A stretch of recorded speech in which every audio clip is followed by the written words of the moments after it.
Eh bien, c'est tout le monde, c'est Tuts et compagnie. On espère que vous allez bien. Aujourd'hui, nouvelle vidéo. Donc, sur l'achat en vide-grenier. Voilà, et en bourse.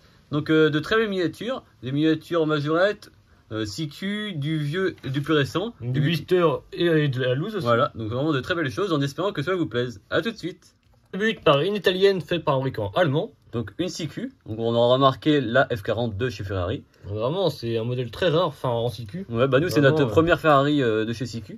Donc je sais pas s'ils en ont fait d'autres, bah, je pense à l'époque, mais celle-ci en tout cas elle est en très bon état. Donc évidemment les fameuses roues emblématiques de chez CQ, évidemment. Très connues. Elle a l'arrière qui est ouvrant, c'est très fragile. C'est pour ça qu'on peut voir le léger écart sur le toit, donc c'est normal. Mais en tout cas elle est en très bon état, elle est complète, donc c'est quelque chose qui est intéressant. Donc à l'époque le châssis sur ces véhicules-ci était en métal, on peut voir donc avec les spécificités techniques. Donc le CQ c'était déjà le nouveau logo, on peut voir qu'il avait déjà changé par rapport à avant. Donc Made in West Germany. En tout cas, une très belle Ferrari qu'on a trouvé en vide-grenier. Donc celle-ci en très bon état pour un prix vraiment mini. Donc c'est vraiment intéressant. Ça va compléter notre collection de CQ. On a également trouvé au même vide-grenier une majorette. Donc ça, c'est une Mazda, donc RX-7, un modèle assez classique. Celle-ci, on l'avait déjà dans d'autres couleurs, en orange notamment, je crois. Donc évidemment, les gros pneus de chez Majorette. Voilà. Ça, c'est assez mythique de cette génération-là. Elle a également des ouvrants. Donc les fameuses portes latérales. Voilà, donc en très bon état. En plus, c'est encore fonctionnel. Celle-ci a le châssis du coup en métal. Donc on voit également l'échelle, donc 1,56e, donc c'est vraiment... c'est plus grand par rapport à du 1,4e. Donc on peut voir hein, comment c'est pareil flagrant quand on compare aux autres. Donc évidemment, Made in France également. En très bon état, donc au même propriétaire, donc c'est intéressant de trouver ça. On a également trouvé une Norève, donc ça change un peu, on n'en présente pas souvent sur la chaîne. D'une part parce qu'on ne collectionne pas les Norève récentes, mais également parce qu'on ne voit pas souvent des anciennes en vide-grenier. Donc là c'est une Simca. Donc du coup c'est une Simca Horizon, donc vraiment modèle rare. Ouais. En plus chez Norève, je savais même pas qu'elle l'avait fabriquée. On peut voir le châssis en métal, donc il y a absence de suspension. Donc celle-ci est produite donc, à échelle 1 de 77 à 87. Un modèle quand même assez répandu pendant une certaine durée quand même. Hein. C'est ça. Vraiment. Celle-ci elle est vraiment sympa, les couleurs qui changent un peu, assez attrayantes quand même. Une voiture on va dire assez banale, on va dire dans la population française, dans le paysage français de l'époque. On peut voir que celle-ci, on dirait un peu qu'elle est sur R parce que les suspensions, il y en a pas en fait. Hein. C'est assez rigolo. On va dire qu'elle a vécu. Voilà. Mais c'est un joli boule. Bon état quand même. Donc un très beau verre, un peu vraiment très mythique de l'époque aussi, qui était connu chez Majorette également. Donc, des verres un peu translucides comme ça. On peut voir un petit détail important, c'est la plaque d'immatriculation. Autrement, elle a vraiment aucune tempo apparent. Vraiment, à l'époque, c'était assez basique pour du Norève. On poursuit cette fois-ci avec des modèles encore plus anciens, qui sont un peu plus rares on va dire parce que nous c'est la première fois qu'on entre en vide-grenier. On commence du coup avec cette magnifique Citroën DS. Ça franchement une très belle pièce qu'on est vraiment content d'avoir pu trouver en bourse pour un prix vraiment raisonnable. Donc ça c'était du vieux Majorette. Donc à savoir les premières étaient vendues fabriquées sur la marque Railroad qui était l'ancêtre de Majorette, qui au début faisait des choses liées au chemin de fer, à l'échelle HO etc. Et donc là on peut voir une version Majorette. Donc en dessous on voit marqué Majorette. Les premières avaient marqué Railroad. On peut y voir donc les deux ouvrants, donc à l'avant comme à l'arrière. Voilà, donc souvent c'est malheureusement les pièces qui sont manquantes parce que c'est très fragile. Donc là on peut voir qu'elle est complète. La peinture est un tout petit peu écaillée mais franchement c'est vraiment pas grand chose. À l'arrière on retrouve le crochet également parce que à savoir que souvent c'était vendu en ensemble avec soit un bateau, une caravane etc. Dans le même type de miniature, donc sur le même stand on a également trouvé une Renault. Donc elle est vraiment très belle. Hein. Donc celle-ci magnifique la peinture. On peut penser qu'elle a été repeinte au premier abord mais qu'on peut voir franchement... Même sur le moteur, tout ça, on voit vraiment que c'est sa peinture d'origine. Hein. L'intérieur est vraiment tout neuf, les belles jantes, c'est vraiment des miniatures très fragiles. Donc ça, c'est des majorettes du début des 70. Hein. Donc voilà, la majorette R16. Donc Made in France, évidemment, hein, fabriquée à côté de Lyon. Celle-ci, franchement, très belle. On pensait pas en trouver en bourse pour ce prix-là, parce que c'est des miniatures qui sont très rares. Et là, on peut les avoir, donc c'est vraiment on est vraiment content, on est très heureux. Donc ça, c'était sur le même stand. Et donc les deux majorettes ont été accompagnés par cette magnifique BMW. Donc encore une fois de chez CQ. Donc cette fois-ci c'est plus ancien donc que la Ferrari la F40 de tout à l'heure. Mais là c'est vraiment c'est vraiment très rare parce qu'en plus elle est complète. On retrouve différents aspects. Donc tout d'abord on peut voir le haut-parleur sur la voiture. Et ainsi que l'antenne et le gyrophare. Donc ça c'est très fragile. Donc ce qui différencie une CQ plus ancienne par rapport à la F40, donc tout d'abord on retrouve les jantes qui sont différentes, mais également en dessous, donc c'est vraiment beaucoup plus ancien quand même. Voilà, donc c'était un peu mieux fait, on va dire, la transmission, etc. C'était plus détaillé. Voilà, et même au niveau du logo, on peut voir que celui-ci est différent. C'est vrai. C'est plutôt écrit à la façon manuscrite un peu par rapport au logo qui était plus récent. C'est pas la même typographie quoi, mais là on peut y voir également donc, le modèle donc, de la voiture. On peut voir que c'est une 2000 CS, donc c'est vraiment de chez modèle, BM, donc un beau coupé, hein, ça c'est vraiment très beau. Magnifique. Elle est vraiment en excellent état. On peut y voir également donc, la couleur des vitres qui est vraiment très surprenante. Ouais, donc ça c'est translucide comme ça, ouais, assez fluo comme ça, c'est assez surprenant. C'est sympa parce que ça apporte un peu de fantaisie. Et on peut voir que la couleur kaki, c'est une version qui fait référence à des choses militaires. Hein. C'est ça. Un peu comme il y a eu le T2 à l'époque, etc. Donc dans des très belles pièces. Ce qui est surprenant, c'est que là, l'antenne est encore présente. Donc c'est pour vous dire, franchement, c'est d'une fragilité. Ouais. Mais... Donc ça, elles vont directement aller en boîte après la vidéo, hein, parce qu'autrement, ça risque de se casser. Donc dans des boîtes comme on peut voir en face. Ouais. Ça, franchement, ça protège vraiment les miniatures. Moi, elles sont pas impactées par ne serait-ce que de la poussière, des choses comme ça. C'est vrai. Donc franchement, des très belles pièces. On poursuit donc cette fois-ci avec du Hot Wheels, donc c'est donc deux différentes gammes, donc une loose et deux blisters, donc suspense. Donc tout d'abord la Plymouth, donc GTX, donc celle-ci c'est une représentation de celle de 71, donc faite par Hot Wheels. Elle est en très bon état celle-ci, franchement magnifique. La peinture comme ça lui va vraiment très bien, les jantes 5SP comme ça, magnifique, très bon choix. Le capot à l'avant vraiment noir comme les vrais modèles. On peut voir qu'à l'époque vraiment la peinture était, on va dire, plus épaisse je trouve. Ouais. Les détails étaient peut-être moins présents mais la peinture était plus épaisse. Ce qui fait qu'elle est vraiment bien, encore en très bon état aujourd'hui. Le châssis, lui, il est vraiment également en très bon état, évidemment. Le châssis plastique. Donc, c'est aussi Made in China. Donc, vraiment, c'est encore l'époque où il y en avait encore de Made in China. Voilà, donc le moule commence à avoir un peu d'ancienneté. Hein. Elle a commencé à être fabriquée en 2001 et est toujours fabriquée aujourd'hui. Donc, celle-ci, c'est une 2002, donc vraiment. Une des premières versions. Voilà. Donc, dessinée par Phil Winman, donc un des plus célèbres également designers de chez Hot Wheels. Donc, ce moule totalise plus de 41 versions, donc c'est quand même assez conséquent. Donc des versions mainline, mais également des versions plus premium, on retrouve vraiment de tout modèle.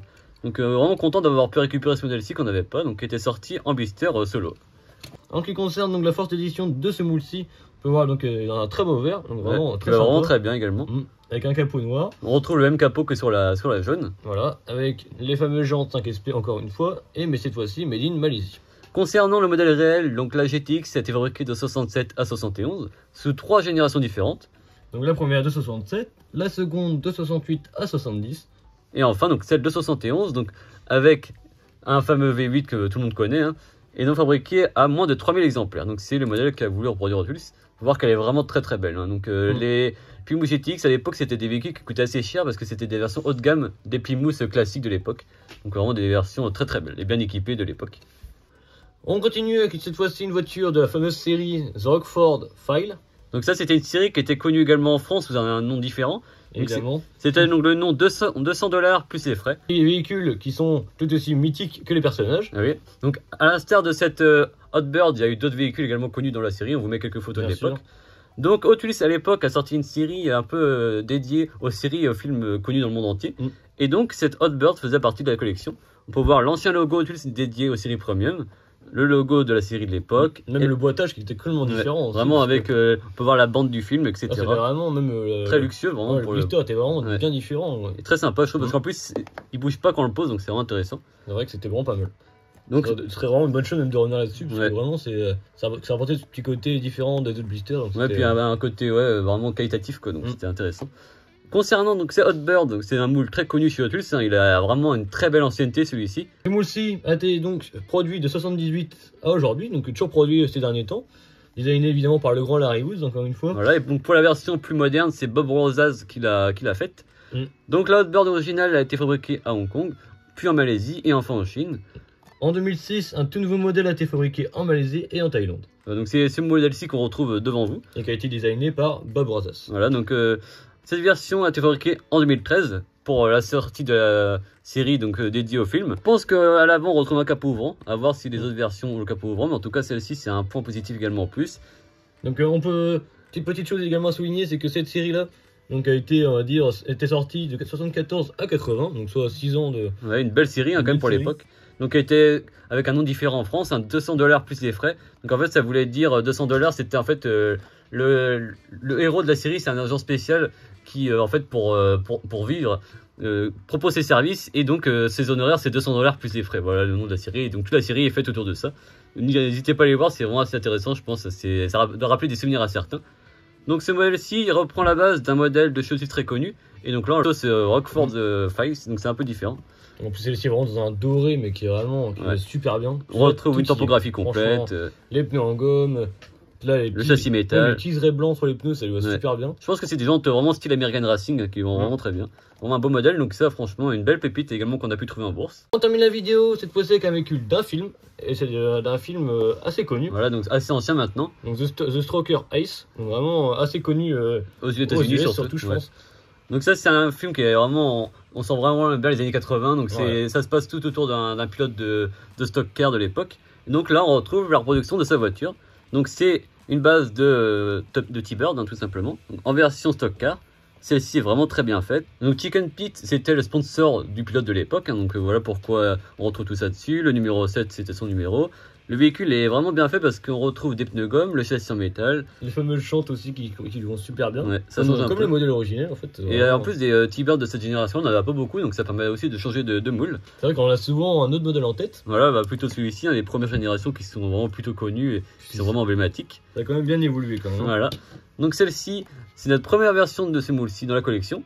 Le moule chez Hot Wheels est fabriqué entre 84 et 2013, dessiné par Larry Woods, sorti sous 21 versions différentes.